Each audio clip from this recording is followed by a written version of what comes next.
Assalamualaikum warahmatullahi wabarakatuh.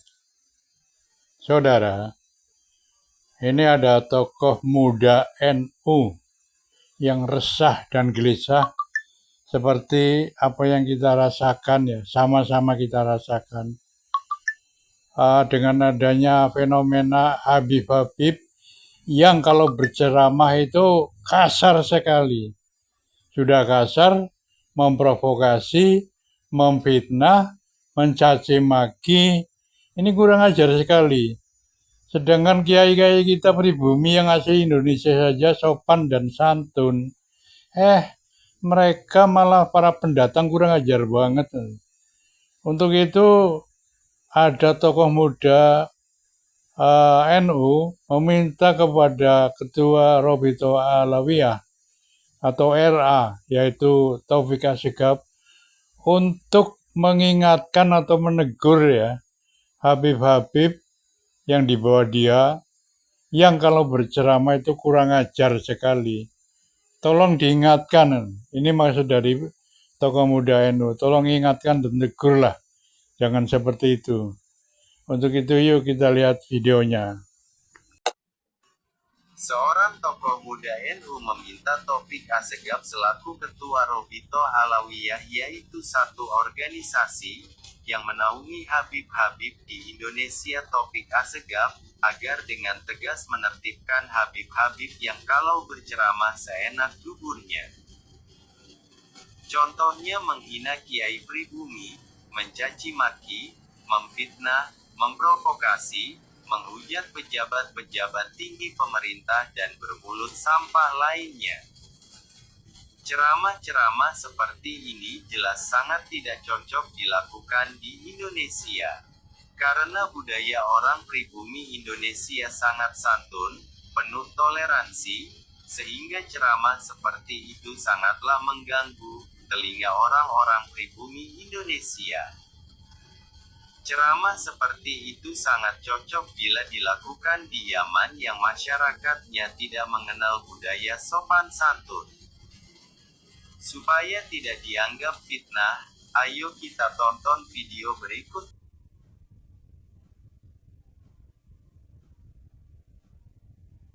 Assalamualaikum warahmatullahi wabarakatuh.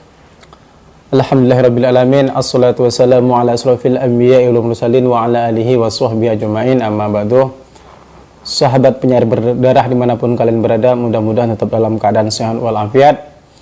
Lagi-lagi teman-teman, tentang pernasapan salah satu tokoh pemuda dari Nahdlatul Ulama mulai angkat bicara terkait daripada persekusi yang dilakukan oleh Oknum Ba'alawi atau kemarin yang disampaikan oleh Habib Mufdor, mungkin terkait daripada Tengku Muda Kori gitu ya, yang dipersekusi, diusir daripada Jember dan Malang. Ini berhubungan juga dengan Habib Mufdor, dan salah satu tokoh pemuda NU angkat bicara teman-teman. Ini asik nih, semakin apa ya, banyak-banyak tokoh-tokoh pemuda ini angkat berbicara nih, artinya memberikan kontribusi juga nih terkait daripada permasalahan nasab yang lagi panas gitu ya. Coba kita dengarkan langsung nih teman-teman ya.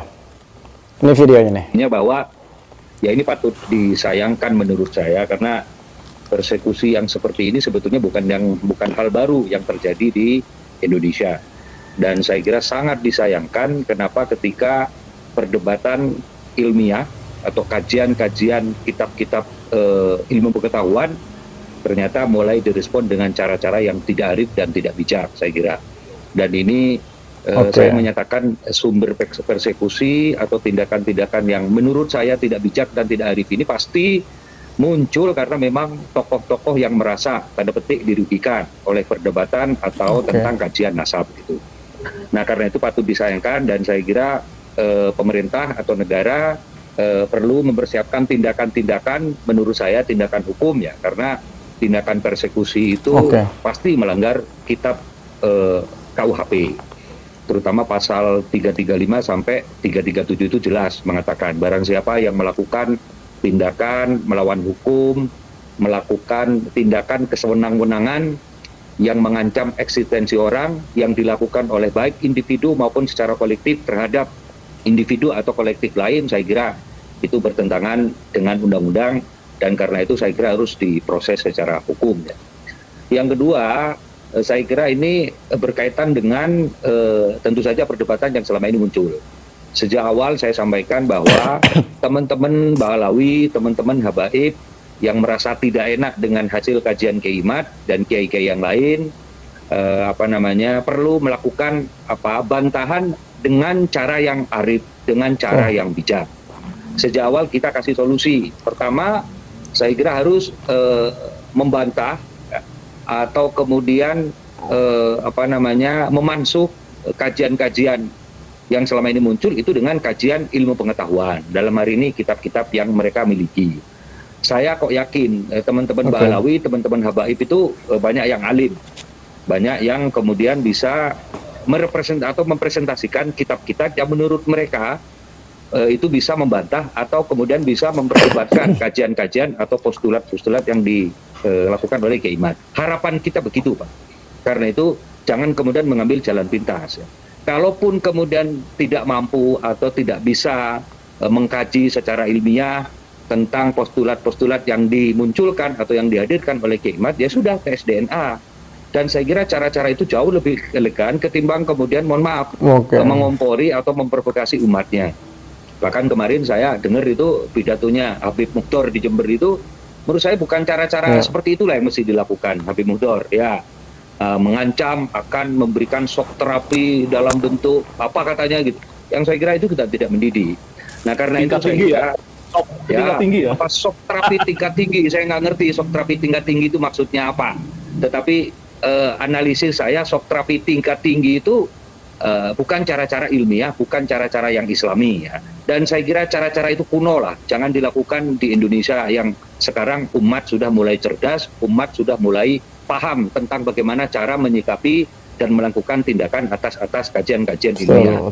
Nah makanya apa yang disampaikan oleh Habib Mukhtar, saya kira sama sekali tidak mendidik dan sama sekali itu bukan cara-cara ulama, bukan cara-cara orang yang berilmu dengan cara memprovokasi atau manas-manasi umat atau muhibbin seperti itu. Ya, saya yakin kok kalau kemudian tidak ada ceramah seperti itu, pidato seperti itu, saya kira umat diam. Saya kira umat menyikapi secara bijak, secara arif. Jadi jangan dikompor-komporin seperti itu. Ya. Yang ketiga menurut saya, Pak Yusuf Bar dan teman-teman sekalian, bahwa sebetulnya apa yang ditujukan kepada Sayyid Qori tentang provokasi, sebetulnya kita tidak memprovokasi, Pak. Kajian ilmiah itu sah, Pak. Dan hasil intelektual itu sah, Pak. Bukan provokasi. Nah sementara kemudian, saya nggak ngerti juga ya para muhibbin ini, gimana cara kemudian menyampaikan. Para muhibbin saya kira ingatlah bagaimana Habib Bahar mencaci maki presiden kita, bagaimana Habib Bahar kemudian bin Smith itu memberikan pidato, memberikan ceramah yang saya kira sama sekali tidak mendidik umat ya. Bahkan ngomporin, pernah suatu saat berceramah sambil mengeluarkan senjata dan seterusnya. Masa cara-cara seperti itu yang kemudian dituruti oleh muhibbin?